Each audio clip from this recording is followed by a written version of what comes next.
This is Chris from All Guns 101, and today's a very special day. We're going to start the installation process of just three small items. Cheek spacer and butt spacers we're not going to use until I get my scope rings. I'm still doing some, self-education on what I want to put on here. So for right this second, we're going to put these three things aside. Don't mind the laptop here. We're going to open up the case. I have not touched this firearm since that first video, so always happy to take a gun out of the case.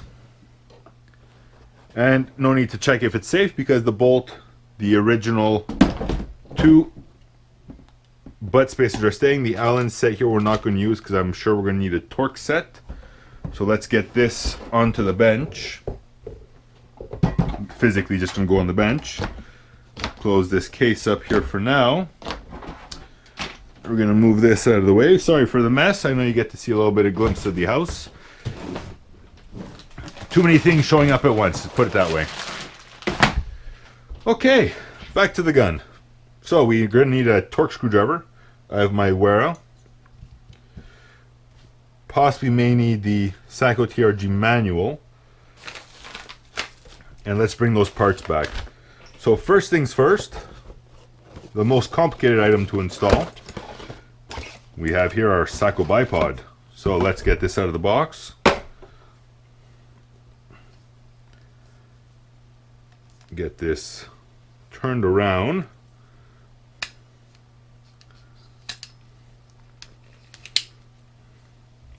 And like I said, this is a very complicated precision instrument. So, of course, the finish are going to make this stupid proof. To remove, it's just a downwards tab. It comes out. I will never remove this again. It's staying on this firearm forever. That was very fast. That was uncomplicated. I guess they think maybe we're a bit dumb in North America, but to be honest, that looks great. So let's go for our picatinny rail.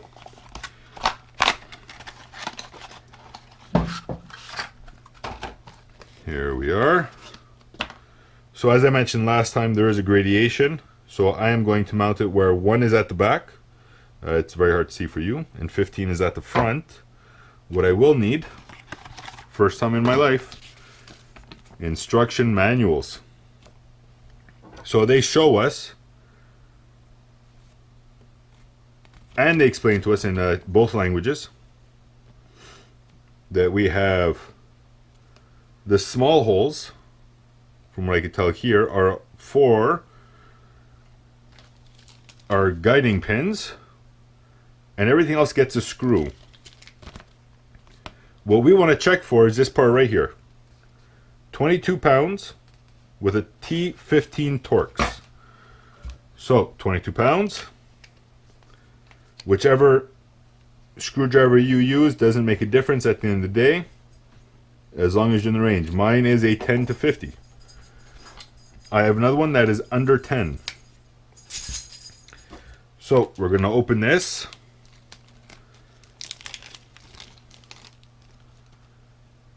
Get those lock pins out.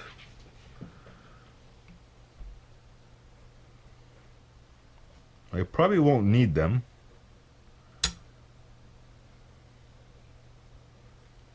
Unless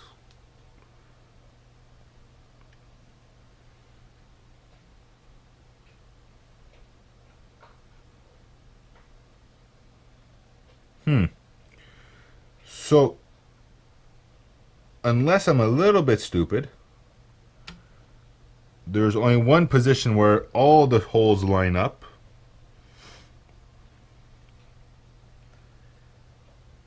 And that's leaving these two furthest back here open.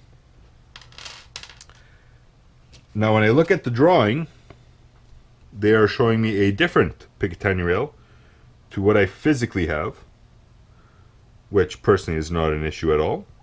I just find that we're wasting some of the space here.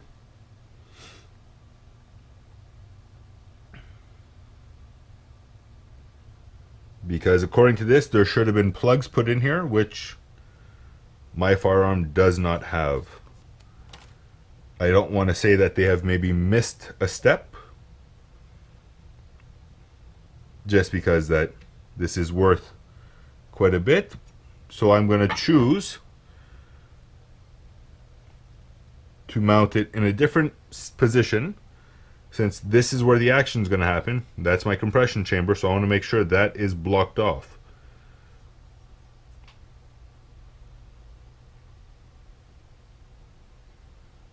I know I'm just messing around here. I'm just trying to figure out the right positioning for this where I'll be satisfied.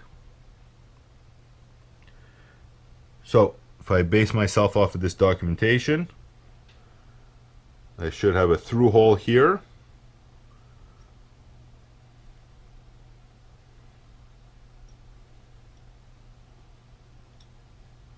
Which there it is. Through hole here.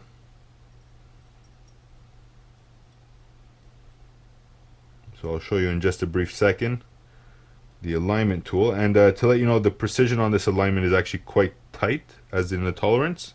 Not much wiggle room. So we said we're going, where was I?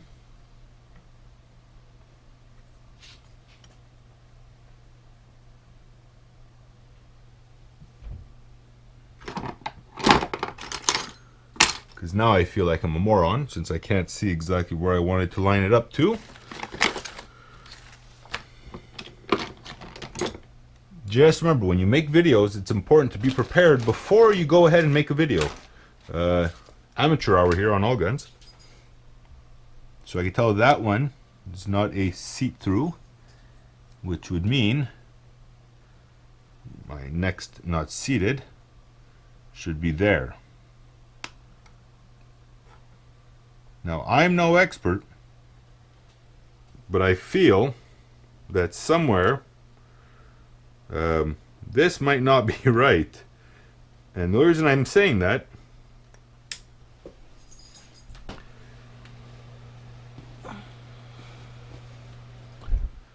is because looking at the drawing here, and what I'm looking at physically, my through holes, which are here and here, don't seem to line up anywhere with my picatinny rail. So I think that's a giant fail from SAKO. So we're going to put this to the side for now. I'm not going to keep farting around with it because there's no point if it's not going to line up. So we'll move to our step 2. And by the feels of this, this is also a picatinny rail. So if I go with any type of slide on, I should be okay. Step 2 would be going with our muzzle brake.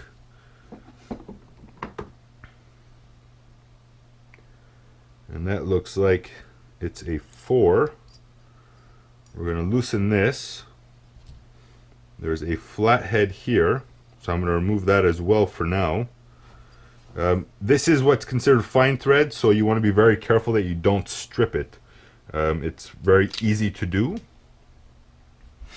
For the muzzle brake, it did come with also documentation. So let's see what they say.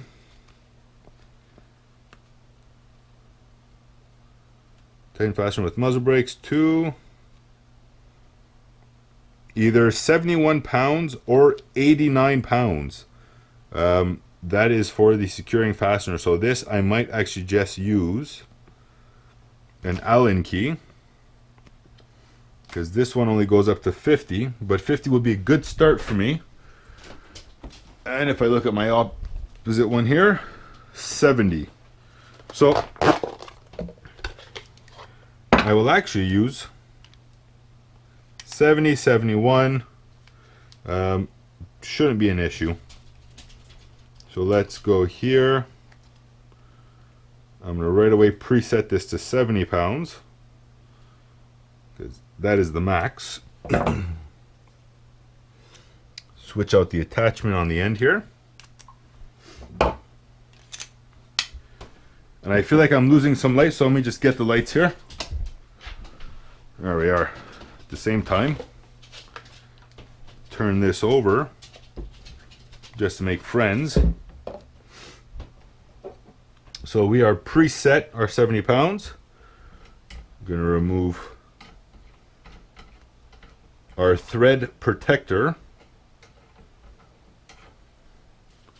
And what I'm going to do for a safe measure is I have a rag around here.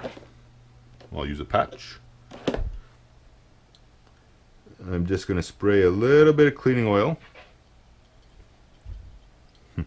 So a little, a lot. We'll consider that up.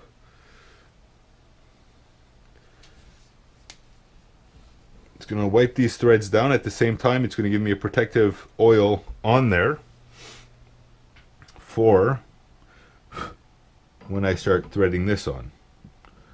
Now, like mentioned before, this is fine thread, so it's very easy for you to screw it up if you're not precise. Luckily, I got lucky. Let's see where that screw lines up. So, I'm not a fan of that position. So what I'm going to do is I'm going to cheat. I'm going to make this as straight as I can. And since it's a thread on with compression, as you can tell, it stopped moving. So I have around here a small level.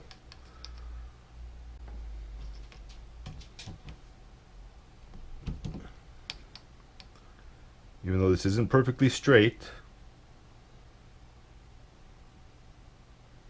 we're working off a wood bench. There's many things, many factors that can play into this. I'm going to try to get it as straight as I can. Tighten it up a little bit. I'm going to recheck.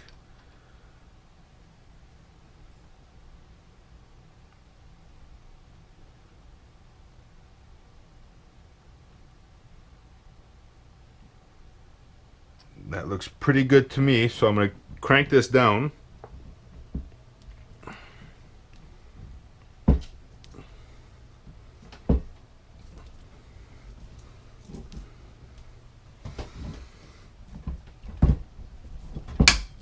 That's 70 pounds, so I'm going to leave it at that. Now we had that thumb screw that goes in right at the tip there. I'm going to slowly thread that in, because that's how you're supposed to clean this. Every once in a while, drop a few drops of oil in there. Bob's your uncle, everyone's happy.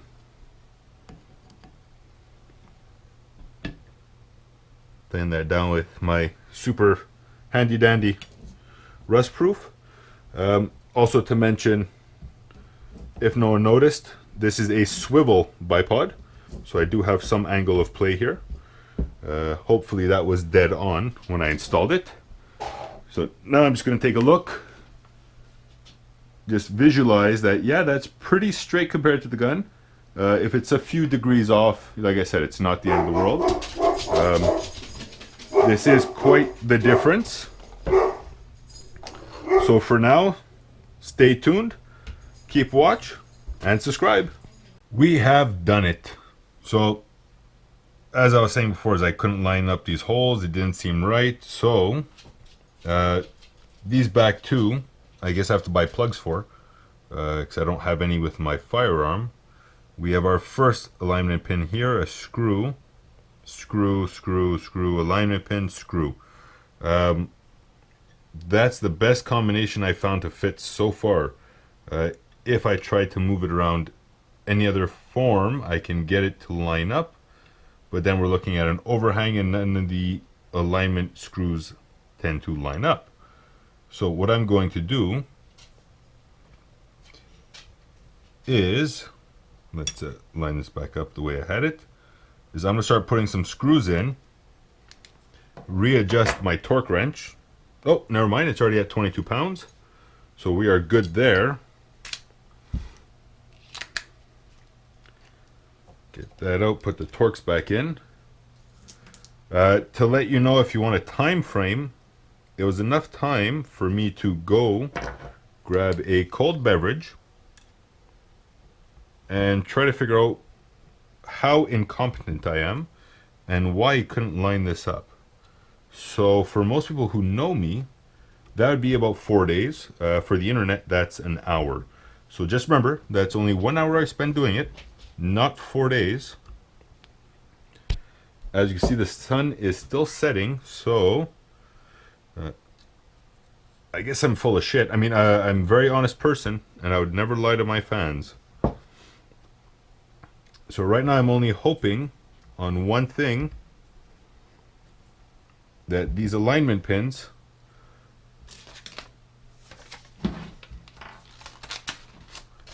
I can make them fit from being pushed through all the way. That's my hope.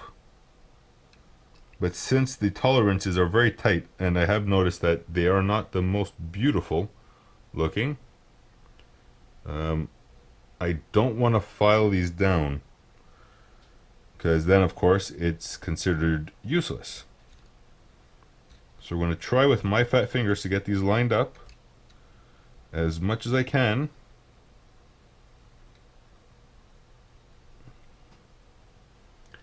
I just hope I don't have to turn the camera off to do this, because I would hate for all of you not to be able to see the hours of enjoyment I'm going to have trying to squeeze these things together. Because that's all this is going to do basically, is just going to stop this side-to-side play, which is quite important on a precision firearm like so.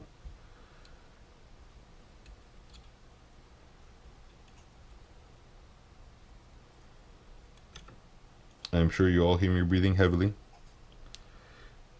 It feels kind of like I'm in the Olympics right now, trying to line this up for you out there in TV land to make sure I don't screw up. Some of you may know the reference of TV land, and others of you may have no idea what I'm speaking of. Yes, I still have my flashlight.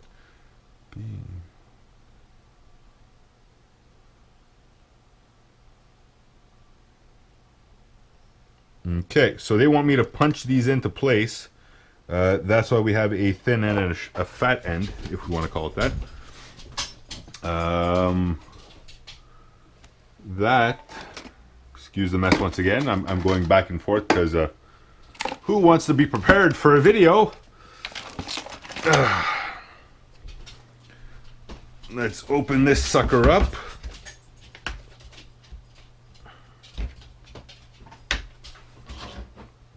So I'm only going to guess that back here on the far end here I could put at some point a standard optic. In other words, if I could actually use my eyes properly and I don't need a scope, I could do that. But since I'm a horrible shot without a scope, this will always be a scoped rifle. This is more for the unexplained military style. Oh, your scope was shot out by an enemy and you need to use it. So let me just punch these bad boys in. This is just your standard Weaver punch set. Buy it from whoever or wherever you like. I don't advertise for them, so it doesn't really matter. I would obviously use a bigger hammer. Let's find our locating pins. And of course, one fell out.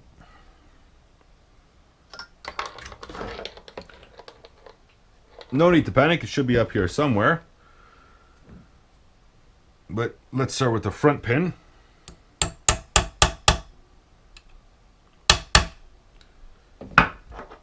And now we're going to search for the next pin. So what I might do is I might turn off the audio for a second so you don't hear me swearing. So it's my lucky day.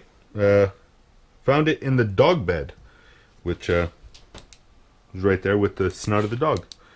So let's get this lined up.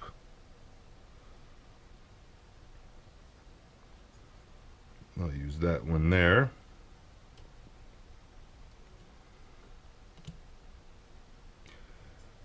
I just find there's a lot of missed opportunity here between here and here that they could have used.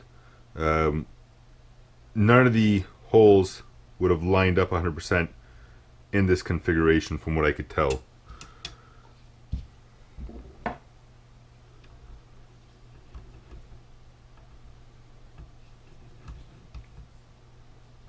like I said, this must have been done on purpose because the finish are very precise. So if I turn this around to where I think it might line up, as you can tell, nothing lines up. So there's only one fixed location for this, and that's where I had it. So now before I lose anything else, I'm just going to tighten these bad boys down just a hair before I set my next pin here.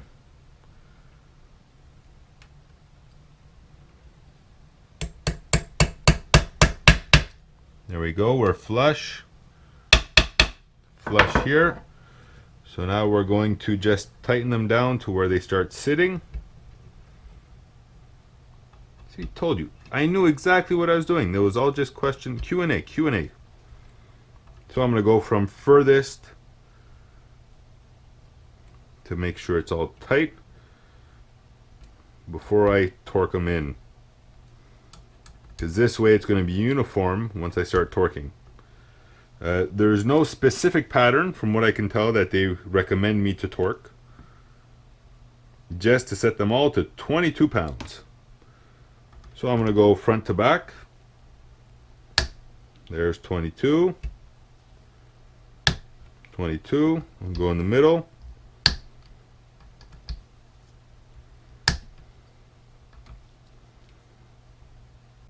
And that is it. So today we've installed picatinny rail, bipod, muzzle brake, and just for shits and giggles, some of you may know what these are. These are beautiful, robust snap caps. I'm very excited to try the trigger on this. I don't believe in dry firing. I think it's stupid if you do. But now that I have the means and the methods, let's put this together and see what this trigger feels like. So we know it's safe. It's a snap cap. I'm still going to maneuver to a safe direction, shouldering the rifle. That I want to say is probably one of the lightest triggers I felt in a long time. But right here I have an adjustment, so I might play with this a little bit and make it a little bit lighter, because this just feels wonderful. Great extraction on here. If I watch my face, I'm sure it's going to fling it out, and that just looks like beauty. This is one of the smoothest actions I've ever felt. And I'm very excited to get some rings on here and take this bad boy to a range. That is, it's just perfect. So stay tuned. Keep track. This project is far from being finished.